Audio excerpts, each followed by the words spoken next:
Greetings, everybody. Christian from Cell Cymatics here, and today you find me atop a tree in the middle of the forest. I've climbed up a tree. It's a very peaceful spot that I've found here. So for today's video, I intend to talk about the life of being and becoming bald, what this has meant for me, the implications, as well as the journey that I've been on. So to start off, I've been researching hair loss and hair regrowth protocols for about 12, 13 years at this point. And what I've discovered essentially is that there are four main culprits to one losing their hair. And in men, especially DHT being one of them. Otherwise, the three categories would be calcification of the scalp, literally that you're harboring so many toxins in your scalp that it kills off the hair follicles themselves. The second in line to that being that you have poor circulation going to the scalp.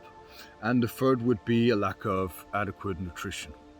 So with these four in mind, obviously what you come upon as a man online looking for solutions is just take finasteride, take minoxidil, take these medications to block off the DHT from reaching the scalp, increase circulation to the scalp so you can regrow new hair.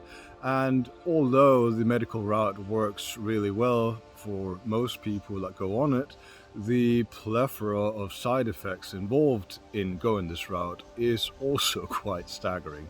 So for me, being more on the health conscious side of things, that was never an option for me, and I obviously never chose to go down that route. My brother recently decided to start taking minoxidil. He was not willing to do the finasteride because of the side effects. There are there's a literal illness or disease named after finasteride, I believe. So we'll see how that goes for him. Anyhow, with these four in mind, there's obviously different protocols that you can do, such as micro needling your scalp 1 to 2 times a week. Literally, you get a mechanical or manual stamp pen of sorts that just punctures your scalp repeatedly. And this will obviously increase collagen and increase circulation to the scalp. And interestingly, once you increase circulation to the area, you're actually able to detoxify and decalcify some of your scalp, along with supplying vital nutrients to the scalp. So what you might want to do then, oftentimes, is really just fix your lifestyle and increase circulation. So I've even done in the past inverse therapy, where I literally hang upside down from a tree or a pull-up bar, and I would not recommend this. It can be dangerous if you're not careful, and I don't really know the efficacy of it all. Alternatively, I would recommend you try to get a wooden brush. It is quite important that it is not a plastic brush, because plastic will cause static in your hair, and that can lead to damaging your hair further. So I would not recommend that. Get a wooden brush, massage your scalp 2 times a day, 10 minutes each time, and that will also increase circulation. So with that in mind, once you've done those protocols every day or twice a week, in the case of microneedling, that is when you would want to apply certain oils such as amla oil, canola oil, there's rosemary oil, peppermint oil. I mean, there's a whole slew of herbs and things you can try topically to apply to your scalp. On top of that, you really want to check out your nutrition, make sure you're getting organ meats, make sure you're getting enough minerals in your diet, essentially. And obviously, I see the blatant irony in a bald man recommending hair regrowth protocols. Obviously, I'm a failed attempt at that. I didn't manage with the natural protocols available. However, I would say that in the times that I did lose most of my hair, like 80-90% of it, is when I was grieving my parents' death. It is when I was going through periods of high stress, being on a vegan diet, not being nourished enough through my diet, being very inactive lifestyle wise. So when I really got to the bottom of my emotional health, my mental health, my physical health, I would say the hair loss pretty much completely stopped in my own case. But at that point, it had receded so much that it was really not worth it for me to try to retain it anymore, or to keep going onwards trying to regrow it. Instead, I just, it all boils down to me having gone 10, 12 years being insecure about my thinning hair, and it just, with the onset of a breakup, I then decided now was the time to shave it all off. And it is quite interesting because upon researching this, after I had actually shaved it off, I found that shaving your head, spiritually, symbolically, is associated with rebirth, transformation. And it was a very transformative experience for me. Both the breakup in itself usually is quite a transformative thing, whether that be for the better or worse. However, the actual act of shaving my head was extremely empowering.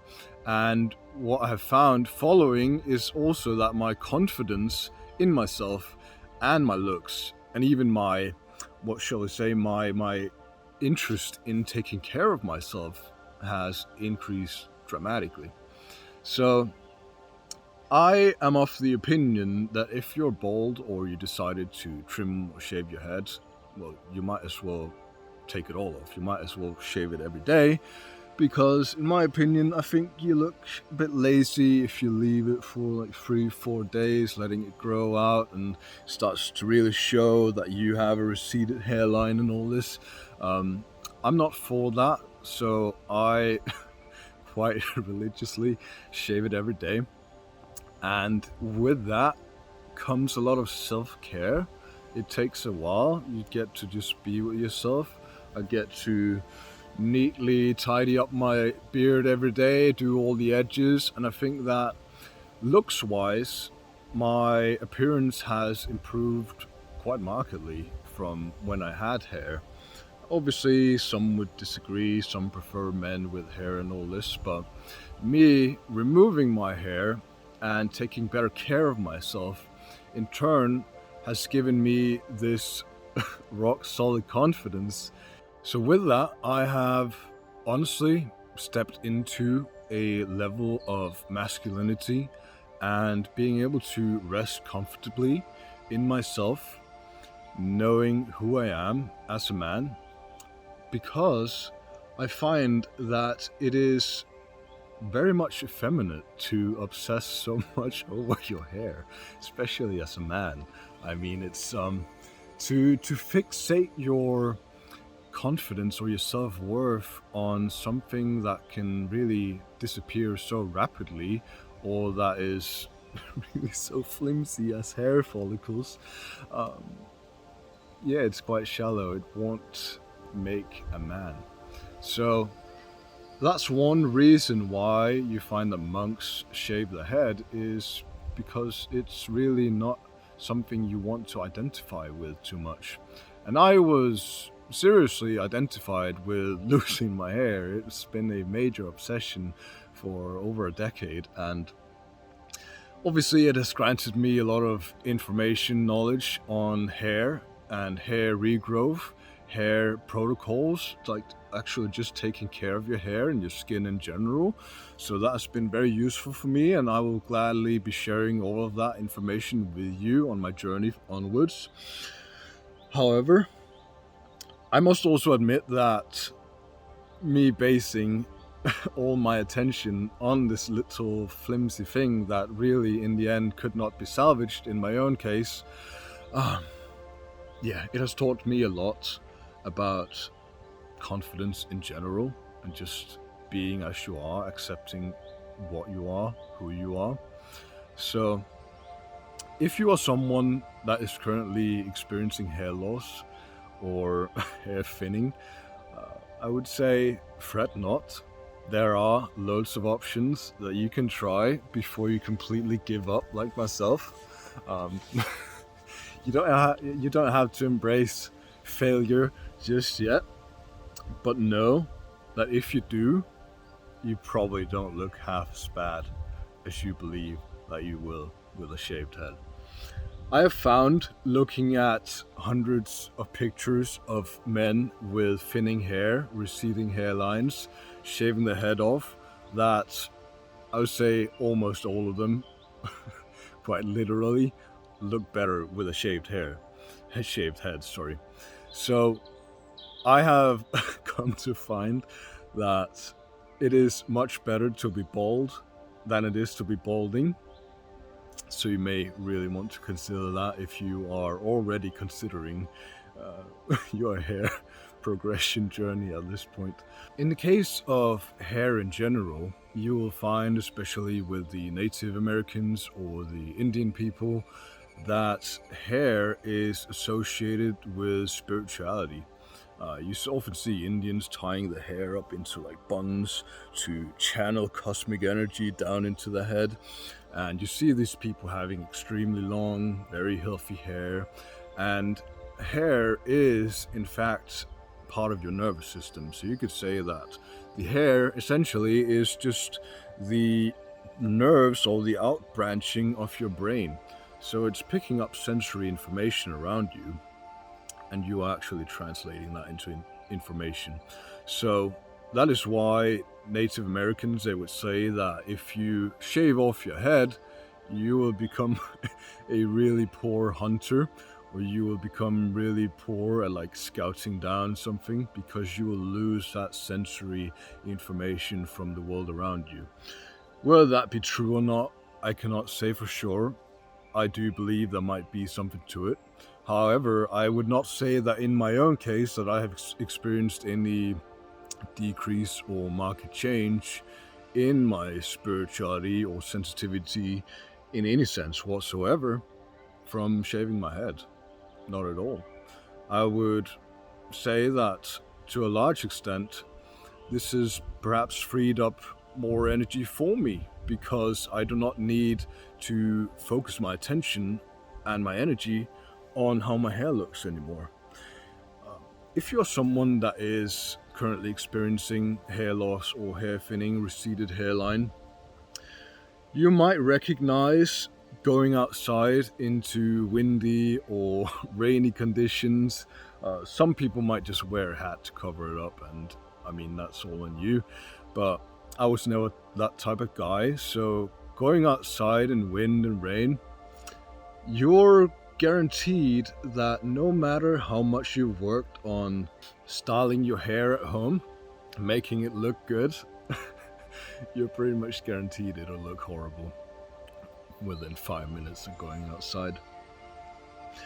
And those are just a few of the troubles that you go through as a man, especially losing your hair, because you focus so much energy on it, and it's such a waste, honestly. So if anything, it frees up more energy for you to be yourself as you are. One final aspect that I'd like to touch upon in regards to hair loss is you could call it the mental health aspect of it, or the psychosomatic trauma aspect of it. So in my own case, I found, both through my own experience as well as later research, that loss can actually be a culprit emotionally of you losing your hair. So in my own case, I didn't start losing my hair until the day my parents died. This was a major loss for me. It was very rapid, very unexpected. It was a very traumatic experience all in all. And from this point onwards, from this trauma, I rapidly started losing my hair.